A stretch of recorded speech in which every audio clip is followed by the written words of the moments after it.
Our protests seem to have started again in Robbie Ridge after land invasion protests that rocked the community since the weekend. A fence is now being put up around the privately owned land that invaders are trying to occupy. Newzroom Africa's Linda Mnisi is live there for us. Linda, very good morning to you. Tensions once again flaring up, and residents here, community members, adamant that they are going to go for what they want.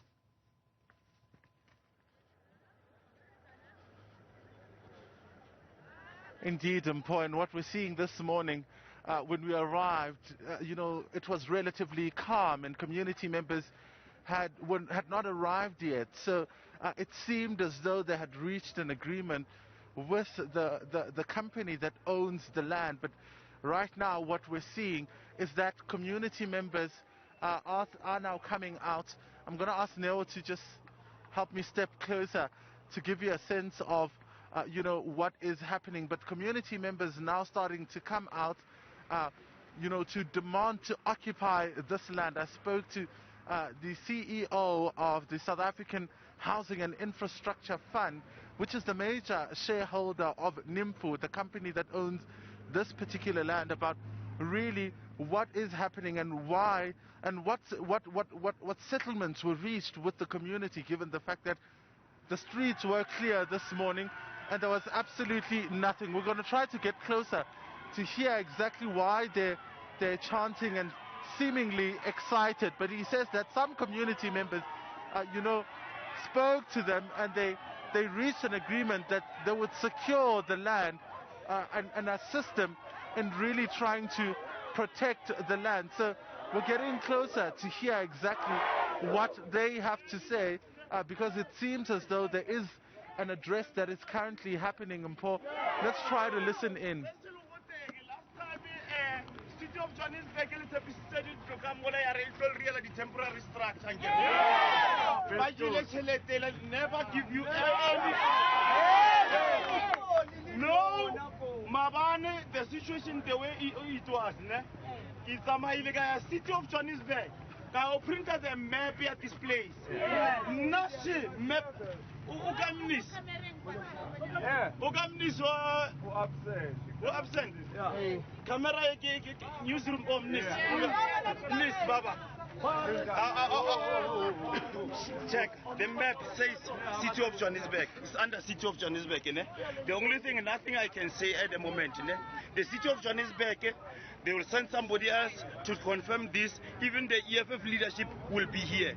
I will never say anything at the moment until my leadership came here to explain everything to the community. So essentially you're saying that it is a lie that this property is owned by Newzroom. You can check it to yourself. You can check it yourself. You can check it yourself. You can check it. The only thing, my leadership is coming, is on the way. I will never say anything at the moment. I'm talking to the community only. After, I will come to you. And then we can excuse ourselves until we finish our things here. Okay. All right. Thank you very much. That is one of the community leaders who's asked us to take a step back, as they won't be speaking to the media right now.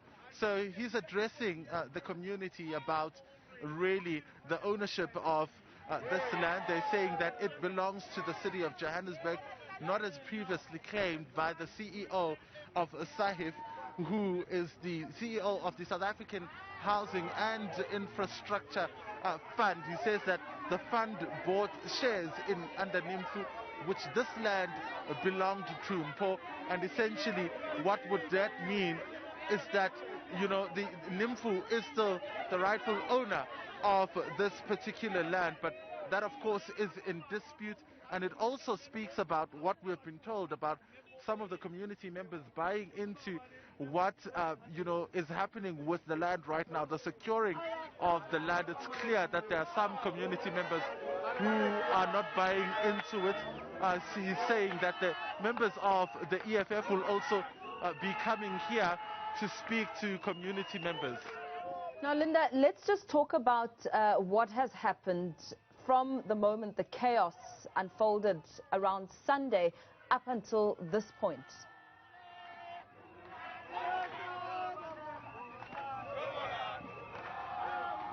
Well, Paul, I mean, these are things that are also detailed by the CEO of Sahif, who says that they were able to, bring private security because it seemed residents were once again trying to occupy this land, but to protect it, they had to bring about a private security that would then be able to protect the land.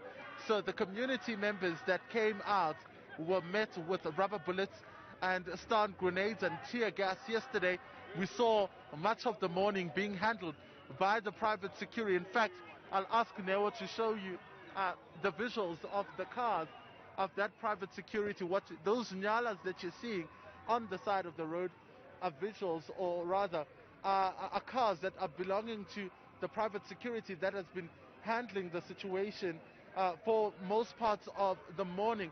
But on the major road that you see the residents going to right now, there were police that were stationed on that particular road for much of the morning, but really not attending to the protest. So it seemed as though once the residents got to the property itself, or rather the land itself, they would be met by the private security.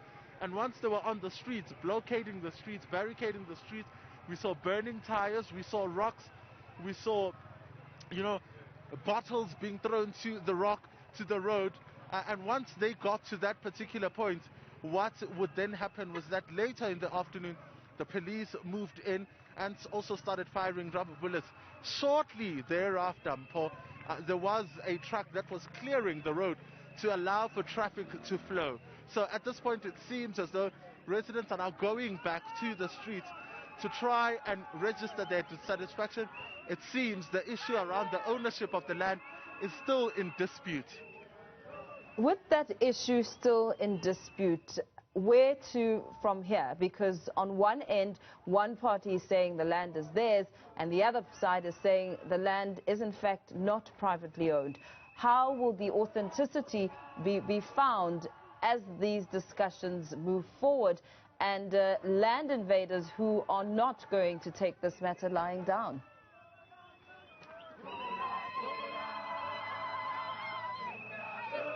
It seems the city, Mpho, would now have to come and clarify this issue around the land ownership and really, try to intervene. If that fails, of course, the issue will also be taken up by the provincial government, who's already issued a statement yesterday condemning what it describes as illegal land invasions, but also, applauded law enforcement agencies for really trying to contain what they deem as lawlessness. So essentially what is happening is that there is this issue that residents are refusing to believe, but on the other end, the privately owned land, which was confirmed by the owners, the people who claim to own the land, is now being barricaded. There's now a fence that is being erected around it,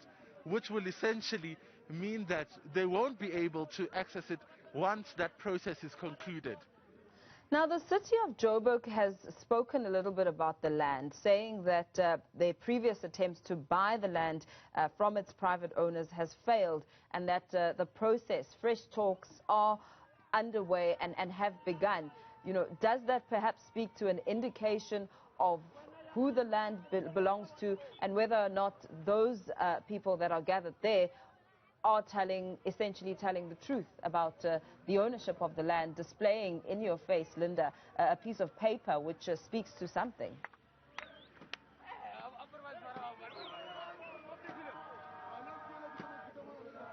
Well, essentially what we understand, Mpho, is that according to Sahif, they bought the major shares in Nimfu, which is the company that owns this particular land, and that is why they came out to speak about this issue and are out trying to, secure it. But of course, the issue that is in contention here is whether these are the rightful owners of this land. So what we do know is that the shares that were bought by Sahif into Nimfu then allowed them to be the major shareholders in the business, which then owns the land.